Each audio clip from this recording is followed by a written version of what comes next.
안녕하세요. 양자코인TV 11월 2일 방송입니다. 이번 주에도 양자 관련 얘기와 실스크 관련한 주요 소식을 정리해 보도록 하겠습니다. 우선 암호화폐 시장이 AI와 양자 컴퓨터 기술의 발전으로 계속된 변화를 맞이하고 있다고 보이는데요.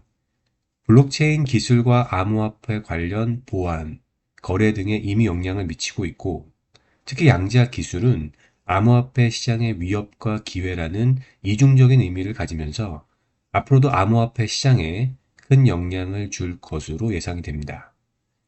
양자 컴퓨팅은 비트코인과 이더리움을 보호하는 암호 기반에 심각한 위협을 가하면서 큰 위협이 되고 있지만, 반면에 양자 내성 솔루션은 이러한 위협으로부터 암호화폐의 장기적인 실행 가능성, 신뢰성을 보장해 줄 것으로 예상이 되는데요. 양자 컴퓨터가 획기적인 발전으로 인해서 현재의 암호 기술을 직접적으로 위협하는 수준까지 도달하게 될 경우에는 암호화 체계에 크게 의존하는 자산은 투자자들로부터 외면을 받을 가능성이 높고요. 급격한 매도세를 보일 수 있을 것으로 예상이 됩니다. 반면에 포스트 양자 암호화 PQC나 양자 저항 블록체인 솔루션을 갖춘 암호화폐는 관심과 가격이 급등할 수 있을 것으로 보이는데요.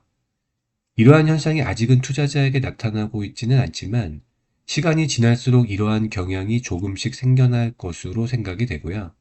이미 비트코인이나 이더리움, 그리고 일부 암호화폐의 커뮤니티나 재단은 양자 저항성을 가진 암호화폐 전략을 논의하고 있다고 알려져 있고, 이와 관련한 업그레이드를 준비하고 있다고 알려져 있기도 합니다.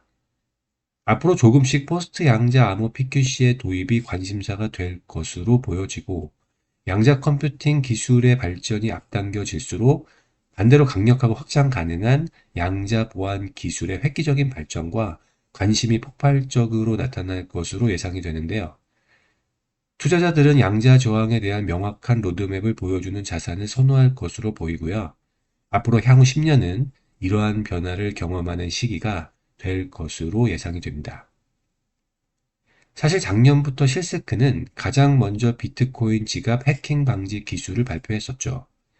헤데라와의 협업을 통해서 양자 암호 솔루션을 개발하기도 했고, 실코인과의 협력, 크립토 펀드 조성, 최근에는 퀀텀 실드 QS7000의 칩을 공개하면서 암호화폐 거래를 양자 위협으로부터 보호하는 최초의 제품을 출시할 예정에 있기도 합니다. 다만 실시그 제품의 수준을 검증하기에는 아직 양자 컴퓨터의 기술 수준이 높지 않기 때문에 아직은 어느 정도 수준의 제품인지를 파악하기 어렵다는 점이 조금은 아쉽다고 생각이 되는데요. 그렇다고는 해도 실스크 제품이 NISJ 표준을 잘 따라가고 있다는 점과 EU의 표준도 잘 따라가고 있다는 점이 제품의 신뢰성을 어느 정도 보장하고 있다고 말할 수 있을 것 같습니다. 앞으로 암호화폐 양자 보안 시장도 초기에 선점을 하는 회사가 승자 독식을 할 가능성이 높기 때문에 실세크가 다른 회사들과 차별화된 서비스를 보여주는지 계속 모니터링할 필요가 있다고 보여지고요. 다른 회사들과의 차이를 보여주지 못한다면 주가에도 리스크가 커질 수 있는 만큼 투자자라면 면밀한 모니터링을 통해서 회사의 비즈니스 방향을 꾸준히 살펴볼 필요가 있다고 생각이 됩니다. 그럼 이어서 실스크에 대한 주요 소식을 말씀드리도록 하겠습니다. 우선 지난주에 말씀드린 것처럼 실스크가 나스닥 캐피털 마켓에서 나스닥 글로벌 셀렉트 마켓으로 상장 이전이 10월 27일부터 적용되었는데요. 주가는 주 초에는 약세를 보이다가 주 후반에 다시 강세를 보이면서 이번 주를 마감했고요. 금융시장에서 실스크의 존재에 대한 가시성과 신뢰성을 높이면서 기관과 글로벌 자금의 관심을 받을 것으로 보입니다. 어느 시점에 얼마나 오른다는 것을 예측하는 것은 의미가 없기 때문에 이런 단기적인 예측은 큰 의미가 없다고 말씀드리고 싶고요. 다만 분명한 것은 3개월에서 길게는 6개월까지의 주가 추이를 보는 것이 중요하고, 이 시기 동안은 긍정적인 영향을 줄 것으로 예상이 됩니다. 다음 소식으로는 실스크가 자율주행 커넥티드카에 대한 사이버 보안 위협으로부터 안전한 주행을 가능하게 할 수 있는 디지털 플랫폼을 개발한다고 하는데요. RSA나 ECDSA와 같은 기존 암호화 시스템이 양자 컴퓨터 공격에 취약하기 때문에 차량 제어 시스템이나 내비게이션 운행에 있어서 안전을 위협할 수 있는 보안 플랫폼을 IC 알프스와 협력을 해서 개발해 나간다고 합니다. IC 알프스가 ASIC 설계 분야의 전문성을 가지고 있기 때문에 관련 기술을 활용할 것으로 보이는데요. 자동차가 전자기기화 되어가고 있기 때문에 계속적으로 양자 공격에 취약한 전자 기능이 증가하고 있는 추세인 만큼 이렇게 증가하는 위험을 방어할 수 있는 PQC 기반의 보안 기능을 제공할 예정입니다. 지금까지 실스크는 정부 프로젝트, 방위, 금융, 암호화폐, 위성과 같은 분야에서 다양한 프로젝트를 진행했는데요. 각 산업과 자동차 보안 분야까지 영향력을 확장해 나가고 있는 것을 보여준 소식이었고요.